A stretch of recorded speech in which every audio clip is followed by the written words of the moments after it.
ശബ്ദം ശവിക്കുന്ന ഉപ്പമാരോട് ഉമ്മമാരോട് ഞാനൊന്ന് പറയട്ടെ. ഇടക്ക് പെണ്ണുങ്ങളിൽ നിന്ന് ഈ ഹയാ അടർത്തി മാറ്റിയെടുത്തതിന്റെ ഒരു വലിയ ഉത്തരവാദിത്തം ബാപ്പമാർക്കും ഉമ്മമാർക്കും ഉണ്ട്.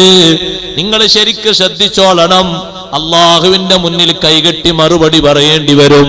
നരകത്തിൽ നിന്ന് കുടുംബങ്ങളെയും മക്കളെയും കാക്കാൻ അള്ളാഹു നമ്മളോട് നിർദ്ദേശം തന്നിട്ട് ഇപ്പൊ ഇതാ വെക്കേഷൻ സമയമാകുമ്പോഴേക്ക് സമ്പത്തിന്റെ പുരോഗതിക്കനുസരിച്ച് അല്ലെങ്കിൽ ഇല്ലാത്തതിൽ നിന്ന് കടം വാങ്ങി ഒപ്പിച്ച് 10,000-ഉം 5,000-ഉം 8,000-ഉം 18,000-ഉം എണ്ണിക്കൊടുത്തിട്ട് ഒന്നാം നമ്പർ അന്യപുരുഷന്മാരോടുകൂടെ അങ്ങോട്ടും ഇങ്ങോട്ടും യാത്ര ചെയ്തിട്ട് ഇക്കിളി സ്വീകരിക്കാൻ വേണ്ടി പെൺകുട്ടികളെ യാത്ര വിടുന്ന ഉപ്പമാരെ ഉമ്മമാരെ,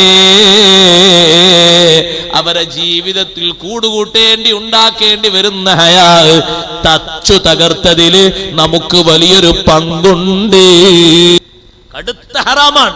ഏത് സ്കൂളിൽ നിന്നാണെങ്കിലും ശരി, ഏത് മാനേജ്മെന്റിന്റെ കീഴിലാണെങ്കിലും ശരി, അന്യ ആണും അന്യ പെണ്ണും തോളുരുമ്പിയിട്ടുള്ളൊരു യാത്ര, ദുനിയാവിൽ അന്തം വിട്ടിട്ട് അന്താണിച്ചുകൊണ്ട് രാവും പകലും കൂത്താടിയിട്ട് തിമിർത്താടിയിട്ട് മുസ്ലിം സഹോദരനും സഹോദരിയും ഇമ്മാതിരി യാത്ര നടത്താൻ ആരാ സഹോദരങ്ങളെ അനുവാദം തന്നത്? ആരാ നമുക്ക് പെർമിഷൻ തന്നത്? എന്നിട്ട് എണ്ണിക്കൊടുക്കാൻ ഒരു ഹയാഉം ഇല്ലാതെ ഉള്ള കുട്ടിന്റെ ഹയാവും ചാരിത്ര ശുദ്ധിയും വരെ നഷ്ടപ്പെടുത്താൻ കടുത്ത ഹറാമാണ്. ഒരു ബാപ്പയും അതിന് കാശ് വീശരുത്. എന്റെ കുട്ടി മാത്രം പോയിട്ടില്ലെങ്കിൽ ഞാനൊരു 2ാം നമ്പർ ആളാകൂലേ? നിങ്ങൾ 1ാം നമ്പർ തന്നെ ആകും, 2ാം നമ്പർ ഒന്നും ആകൂല. ഈമാനോടുകൂടെ ജീവിക്കണം. ആ പോകുന്ന യാത്രക്ക് വേണ്ടി 1 രൂപ കൊടുക്കുന്നത് പോലും ഹറാമാണ്. അങ്ങനെ കാണണമെന്ന് ആഗ്രഹമുണ്ടോ? ഒരു കാറ് വാടകയ്ക്ക് വിളിച്ചോ.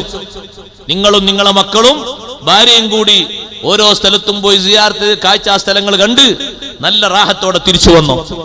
ഒരന്യപുരുഷന്റെ കൂടെയും വേട്ടയാടാൻ, ഒരന്യപുരുഷനും നിങ്ങളെ പെണ്ണിന്റെ ശരീരം കാഴ്ചവെക്കാൻ, ഒരന്യപുരുഷനും തോള് ചേർത്തിയിട്ട് അവിടെ ഉല്ലസിക്കാൻ, അധ്യാപകന്മാർ പോലും പോകാത്ത മണിക്കൂറുകൾ പുരുഷന്മാർക്കും സ്ത്രീകൾക്കും കൂത്താടാൻ വേണ്ടി വിട്ടുകൊടുക്കുന്ന രംഗത്തിന് വേണ്ടി സാക്ഷിയാകാൻ ഒരൊറ്റ ആണിനും പെണ്ണിനും ബാപ്പമാര് കാശ് വീശരുത്. ഉമ്മമാര് കാശുണ്ടാക്കി കൊടുക്കരുത്. നമ്മുടെ മക്കളുടെ ഈമാനും ഹയാവും തച്ച് തകർക്കുന്നതിൽ മുഖ്യ പങ്ക് വഹിച്ചതിന്റെ ഒരു പ്രധാനപ്പെട്ട കാര്യം ഈ യാത്രകളാണെന്ന വിഷയത്തിൽ സന്ദേഹമില്ല. നമ്മൾ ശരിക്കാലോചിക്കണം. പിശാചിന്റെ ചാബല്യങ്ങൾക്ക് ചിറക് മുളച്ചു കൊടുക്കുന്ന, അതിന് കൊടി തൂക്കിക്കൊടുക്കുന്ന, സിന്ദാബാദ് പറയുന്ന ആളുകളാകരുത്.